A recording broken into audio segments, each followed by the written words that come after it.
So there's been this verse I wanted to talk about a little bit in Hebrews 12 that's been profoundly impactful in my life. And it says, therefore, since we are surrounded by such a great cloud of witnesses, let us lay aside every weight and burden and the sin which easily ensnares us. And let us run with endurance, pursuing the Lord, the author and finisher of our faith. And it's this concept, and there's a lot of different schools of thought about what it means, but of all these people that have went before us, that somehow they were actually able to see us even now. And I have had multiple experiences, really two very profound experiences with this topic, with the cloud of witnesses, where the Lord is shown me something that both times drastically altered me. And so I wanted to kind of share that a little bit today because it's always been something I've kind of kept close to my chest. I've only talked to like my trusted crew around me that I take communion with like weekly, probably 15, 20 people. And my family has known about this story. But before I go into the encounter that I had, I need to do the background on this, a woman who is, I feel like the Lord used in this experience to really help deliver me of some things. And her name was Barbara Aljo. And Miss Barbara Aljo, we called her Miss Aljo, was an art teacher at a Christian school and a summer rec that I went to as a little kid. And as a kid, I never really liked school at all. Like I had a real hard time with it. I just utterly disliked it, except for like going to PE and going to art class. And so when I was like in kindergarten and first grade, I actually went to this private school, a Christian school, because my mom was a bus driver. So we got in like that or whatever. And so, I wasn't a big fan of school itself, but the highlight of my day is if we went to Miss Aljo's class. She was this sweet little lady, had like a kind of like a little afro, like a little golf ball haircut, like some old ladies have, but it was kind of, she probably wasn't even that old when I was that young. This is in the early 80s. But she was this artist, and her class had just a different vibe than anything. And I didn't understand what it was back then, but there was such an essence of peace and rest and creativity, the essence of the kingdom, the essence of heaven. And I felt like I could relax when I was there. And so I went to that school for a couple of years, but then also when I was a kid in the summer times, that church also had a summer rec program. And that was a whole lot better for me because it was like all the things you like about school without class, you know what I mean? So you're going bowling and skating and, playing battle ball in the gym or whatever. But there was only a couple classes that were like kind of classes. One was the Bible class, wasn't much of a fan of, but one was Miss Aljo's art class. And so we'd go to Miss Aljo's class, and it was like another bright spot of my day. Great energy, just a great vibe in the room, sweet little lady. And one thing I remembered about her is she would always talk about the Lord to her class. And every year, Miss Aljo would present the gospel, but it wasn't in this fearful or shameful way. It was about God loving you, Him being a creator and creating you, and this privilege, this opportunity that we would have to ask Jesus to be in our heart, to know God and to walk with Him. And it was a very sweet thing. And every year, like she would do this in the class, and you would actually go out into the little hallway to say this prayer with Miss Aljo to invite the Lord into your life and to make Him Lord of your life. And so she would do that with all the classes, like first through sixth grade. And then at the end of the summer rec camp, it was like 6 weeks long, I think, everybody that gave their heart to the Lord through that 6 weeks got a Bible from Miss Aljo. Mr. Wessinger would buy the Bibles or however it would work, and all the little kids got a little Bible that that prayed with her. And it's not something I really remembered. I mean, I remembered it, but it wasn't a huge deal in my life at the time. It was just what I remembered of Miss Aljo. Now, when I was in college, I would go off to school and kind of come back, and I would work at that summer rec program. I was like the PE coach or whatever. So I would like be playing kickball with the kids in the fields and stuff like that. I would work there, but our uniform to work at the place was Miss Aljo's t-shirts. And that's another thing I forgot to say. Like, she was an artist, but she made all these what we all thought were like these cheesy kind of nerdy t-shirts. Like, she would get these Hanes tees, and like she would put her art and paint, images and stuff on them and then have them like screen printed or whatever, however that works. And I remember one with a big eagle on it. And it just said, God made this magnificent bird. He's the wind beneath my wings. And I think it might have said the Isaiah 40 scripture on the bottom or just had it there, but it didn't quote it. It said some weird slogan like that. And so she would make these funny looking shirts that were kind of nerdy, but as the staff of the summer rec, we would get them. And I remember she would just give me a stack of them, like 4 or 5 of her little designs. And, they were kind of funny looking or whatever, but looking back now, like those old 80s, 90s looking t-shirts would be so like cool right now. You know what I mean? If somebody could get their hands on some Aljo shirts, they would be sell like hotcakes, I think. But anyhow, so she would give us those little shirts. And that summer after I graduated high school and started school is when my life drastically was taking a drastic turn to start following God. I had never been a true, like, really believer. I guess you could say I was somewhat of a rebellious kid. I had my hands in a lot of dirt. I was not a good Christian young man or whatever by any stretch of the imagination. But in that period of my life, I had come back. I had come to the Lord, and it was real to me. I still wasn't super geared into the church thing and all that kind of stuff, but I was looking to walk in his direction, and I had truly given my life to him. So I would wear Miss Aljo's shirts. I was a basketball player and I was playing at different schools, and then I would come back.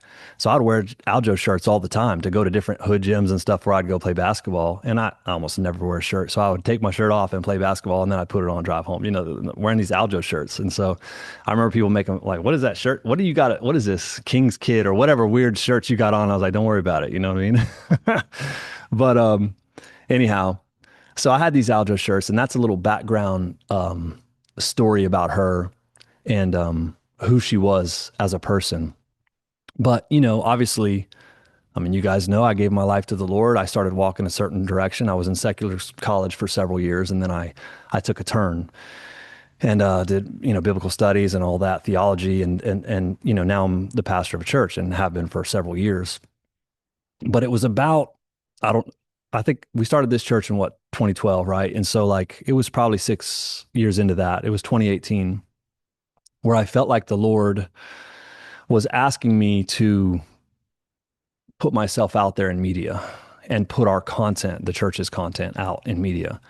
And I really didn't like that because it made me uncomfortable. And I guess I'm just not that guy. I'm not comfortable being in front of a camera. I don't like it. We would record our messages and stuff, but I wasn't even comfortable putting out my messages as a podcast because I was so focused on wanting to build this place and creating that culture of assembling and gathering together that I didn't just want to like put our recordings out so that people could just have them and listen to them. It was kind of like one of those things. No, I'm trying to build this place. If you value what we're teaching, what's going on here, then you can come here and get it. I'll serve it to you. No problem.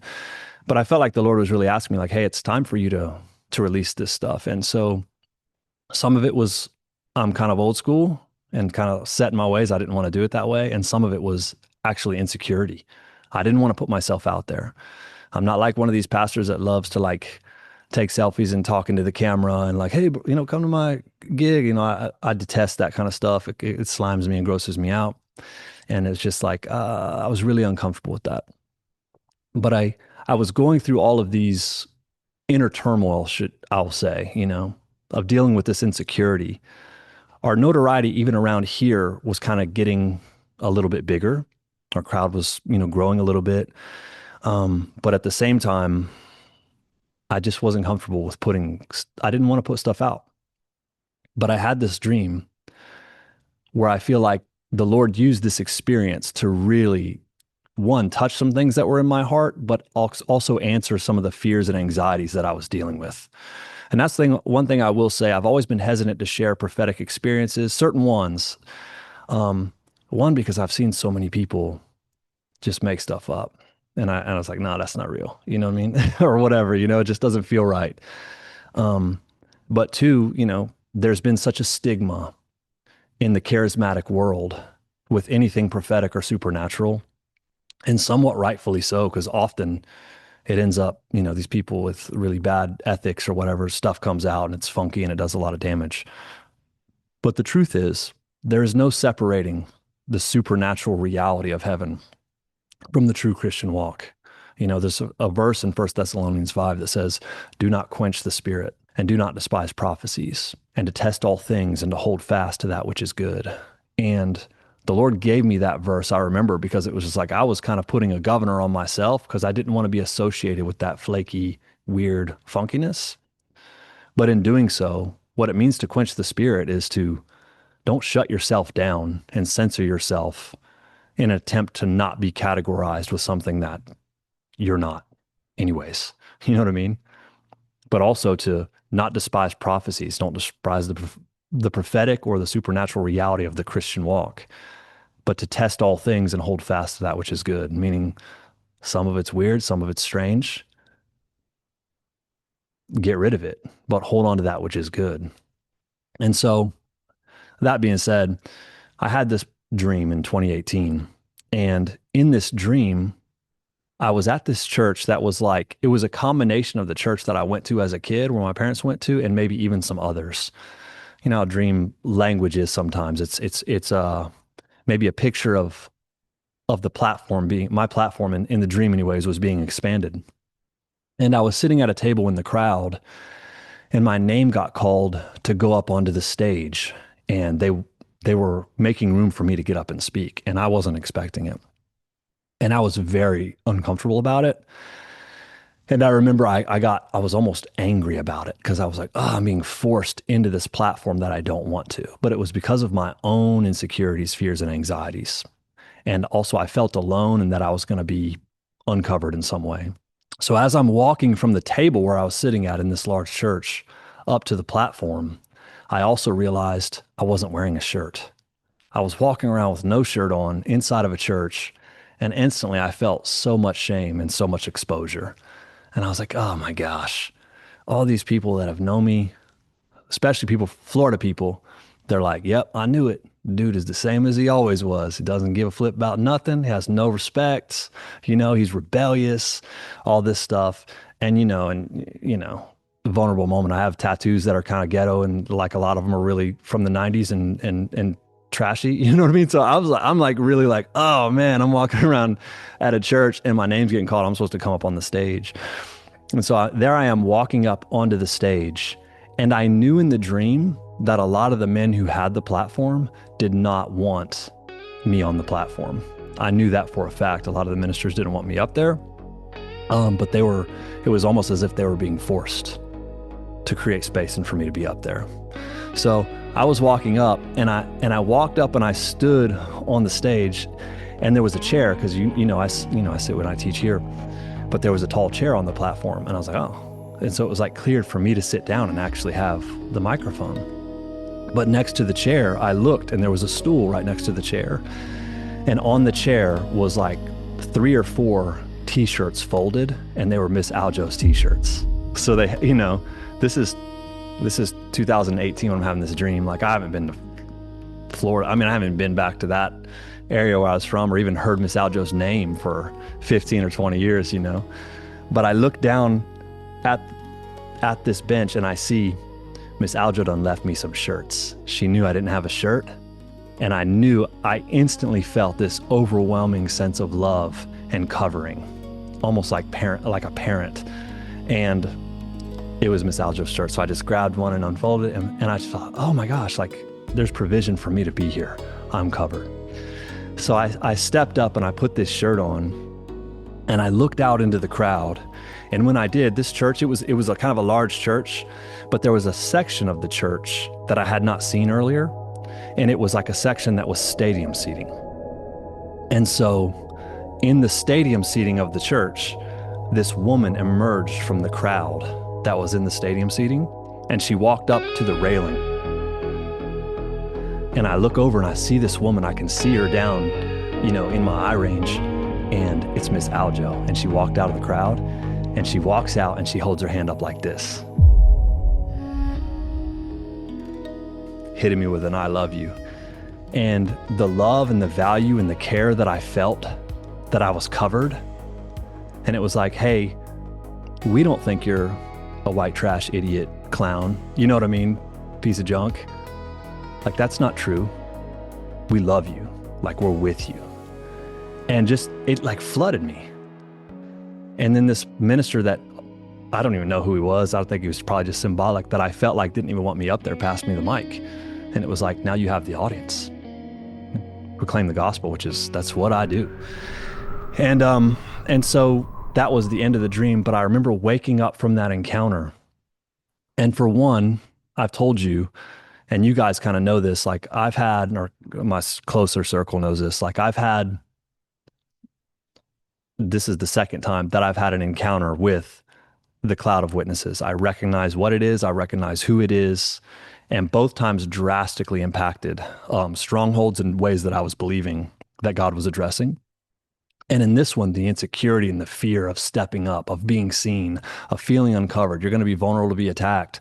All those thoughts, you're going to be shamed, or you're going to be categorized as this and that. All that fear and anxiety that was causing me to censor myself felt like it was just breaking off me. It was like fresh air. But another thing, as I woke up, I was like, why Miss Aljo? Like, that's a woman. I have not thought about that lady in 15 years, 20 years. It's like it was so another world for me. I'm like, that was so bizarre. And so I went and I typed Barbara Aljo, Titusville, Florida into my phone, and I sat down because my mom was just like, that was amazing. That was cool. But I thought, why was Barbara? I knew that was the cloud of witnesses. I knew that superimposed stadium seating that kind of protruded from the actual crowd of the regular church. I knew that was heaven. I knew that the communication of love was like, hey, we're with you. I knew that it was heaven is with you. I knew it. Sometimes you just know stuff in those experiences. I knew that at that point. So I looked up her name. I was like, Barbara Aljo, why did God what does she symbolize? What does she look like? And her obituary came up. And she had just passed away a few months before that. And I looked at Barbara Aljo, passed away on October 24th, my actual birthday of 2017. And this is in the beginning of February. So it was like 2-3 months, something like that. Right after this had happened, I had no clue. I was like, why was Miss Aljo in the cloud of witnesses, man? It's because she was there. And, it's the type of thing I keep close to my chest. But I called my parents, and my mom, she just passed away a couple months ago. I could tell them stuff like this that I definitely wouldn't get on a mic, or definitely wouldn't get on a video and talk about necessarily. That was important to me because they knew me and trust me and had lived with me for 20 years of my life. You know what I mean? And I said, Mom, I was like, dude, I had the most wild dream. It was Miss Aljo. And she's like, well, do you know she passed away? I was like, yes, I just looked it up on my phone. I saw her obituary. And she says, it's wild because my mom had a real health decline right around that same time. And she says, we were in, I think it was a rehab center in Melbourne, Florida, like the Pines or something like that. And Miss Barb and her husband came and they visited me. They were one of the people that came and visited me while I was in the hospital. And I was like, dang, because they weren't even close or anything like that. But like, even in her older age, she would find out people from their church that were having a hard time going to the hospital, and she would go visit them. She was just like a legitimate Christian. You know what I mean? A beautiful person. All that to say, this Hebrews 12 talks about, therefore, since we're surrounded by this great cloud of witnesses, let us lay aside every weight and the sin that so easily ensnares people. And that right there, it's the weight or the burden, the things they're not supposed to carry. You're surrounded by something more real. It matters more what you look like in the unseen, in the kingdom, before the eyes of the Lord. Jesus used to say that stuff. When you fast, like, don't come look like, oh man, I'm cracked out, I'm fat. You know what I mean? It's more important. When you pray in the secret place, you're a Father who rewards in secret, or sees in secret, rewards openly. It's this concept of like this life and this integrity and this ability to sow into that which is eternal with your life and to build that which is of kingdom. That often in the public square, we're not doing it for that clout to be seen. We're doing it because we understand that we're laying up treasure somewhere else that's so much more important. And that Hebrews 12 is kind of giving that same, it's kind of painting that same picture, but it's even saying, it reads Hebrews 11, which Hebrews 11 is about the matrix. That's how Hebrews 11 starts.